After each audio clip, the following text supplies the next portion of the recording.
भाइयों नमस्कार। भाइयों मैंने नया चैनल बनाया है, कहानी कैसी लगी। भाइयों मैंने इसमें काफी वीडियो डाल दी हैं। आप इन वीडियो को देखिए, सब में अलग अलग कहानियां हैं, बहुत प्यारी एक संदेश है कहानियों में। भाइयों आप वीडियो देखते हुए अच्छी लगे तो चैनल को सब्सक्राइब भी करें और वीडियो को शेयर भी करते हैं साथ के साथ। भाइयों आज की कहानी बहुत ही बढ़िया है, बड़ी इंटरेस्टेड है, एक संदेश है कहानी में। आप इस कहानी को देखकर लाभ उठाएं। भाइयों मैं कहानी शुरू करता हूं, सुनिए। भाइयों नमस्कार। भाइयों पुराने जमाने की बात है, एक सेठ और सेठानी गांव में रहते थे। उनका बड़ा अच्छा काम चल रहा था भाइयों। औलाद कोई थी नहीं लेकिन बहुत बढ़िया काम चल रहा था। ब्याज का काम भी चल रहा था सेठ जी का, दुकानदारी बढ़िया चल रही थी, बड़े मजे में थे। बेचारे पे गिरे चक्कर है, पता नहीं क्या हुआ, अचानक जो है उन्हें बिजनेस में घाटा होना शुरू हो जा। घाटा होता रहे, जो प्याज का पैसा था वो भी डूब जा उनका।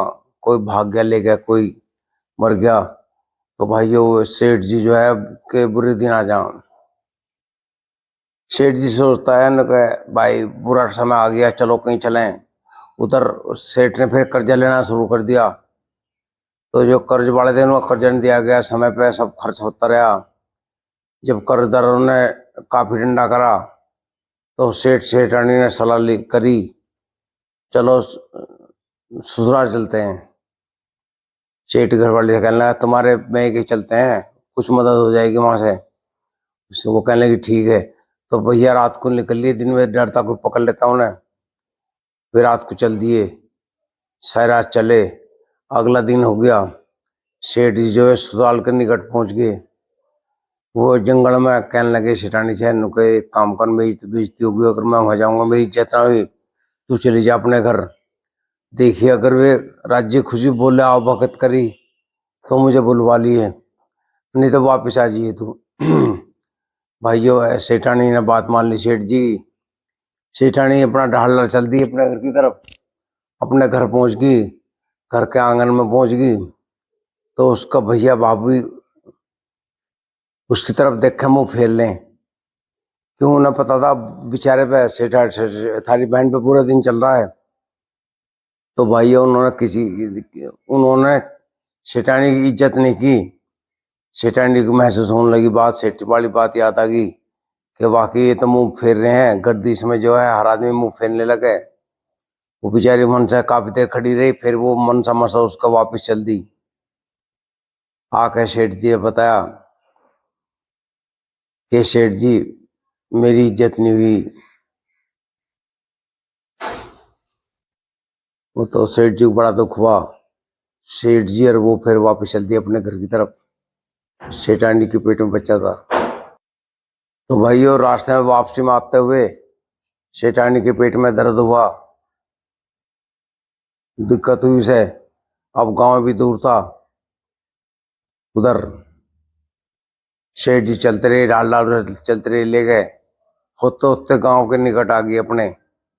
तो सेठानी जो थी जमीन पे लेट की, पैर फैला गई, उसे प्रसव पीड़ा शुरू होगी। तो सेठ जी उसे अंदर एक ज्वार के खेत में ले गया, वहां वो लेट की बेचारी। उसका बेटा पैदा हुआ सेठानी के। तो बेटा पैदा हुआ, जो उसका वो था गंदी जो था जेर वगैरह जो भी था, उसे सेठ जी दूसरे खेत में दाबना पहुंच गया। तो जैसे सेठ जी ने जमीन खोदनी शुरू करी तो वहां कुछ न कुछ दिखाई दिया। तो उसने खोदा तो वहां एक घड़ा था। घड़े में असर पे थी। सेठ जी घड़े को लेकर आ गया और सेठानी को दिखाया। सेठानी बच्चे को ले अपना दोनों वे अपने घर आ गए। घर आने के बाद में धीरे धीरे सेठ जी ने वे सब भी बेच बेच के अपना कर्जा तार लिया। कर्जा तारने के बाद में जो सेठ की जमीन गिरवी रखी थी वो भी छुड़ा ली और दोबारा से सेठ ने अपना बिजनेस शुरू कर दिया। धीरे धीरे उसका सेठ जी का बिजनेस चल पड़ा। तो लोगों में चर्चा होने लगी कि भाई ये तो सेठ जी का पता नहीं क्या माल हाथों लग गया, सेठ तो दोबारा तो कामयाब हो गया। तो एक पड़ोसी औरत आई, सेठानी से पूछने लगी। सेठानी सीधी थी, उस पर झूठ नहीं बोला गया। उसने बता दिया, उनका फला खेत में हमें मेरा बच्चा हुआ था, वहां मुझे धनगढ़ा मिला। तो वो है सेठानी। उसने औरत ने अपने घर जा कहा, उसका आदमी का पाप आ गया। उनने कहा तुम्हारे खेत में चलाइए, तुम्हारे हमारा माल था, इस पर हक था। वो पहुंचा राजा के पास में। राजा से कहा उसने, किसान ने, राजा साहब हमारा इंसाफ करो। उनको पता, उनको सेठ के लड़का हुआ था, सेठ ने वहाँ ऐसे ऐसे हमारे खेत में धनगढ़ा मिल गया से सेठ का काम मजा आ गया। भाइयों, सेठ जी ने राजा से कहा, राजा साहब हमारा जो लाला को जो धनमान मिला है, हमारे दादा ने गाड़ डाला खेत में और वो हमारा है, हमें दिलवाया जाए। राजा ने सोची, यार कैसे करा जाए, तो इसको तो बेईमान आ रहा। सेठ का तो उन्होंने फिर सेठ को बुलवाया, सेठ से पूछा। सेठ ने कहा, जी मेरी घरवाली का बच्चा हुआ था वहाँ खेत में, मैं वहाँ गाड़ने चला गया तो वो मुझे धनमाल मिल गया। जैसे राजा ने जो था दिमाग लड़ाया, भाई कैसा जान बचा सेठ की। फिर किसान पहुंचा अगले दिन। सेठ ने उन्हें राजा साहब ने कहा, देखो भाई तुम्हारा दादा का माल था, तुम्हारा दादा ने दोबारा जन्म लिया है सेठ जी के घर में। अब जो मतलब जन्म लेते ही वो माल मिल गया, वो सेठ जी के घर में माल पहुंच गया। अब जब तक तुम्हारा दादा जो है परवरिश ना हो उसकी, बचपन है उसका, तुम्हें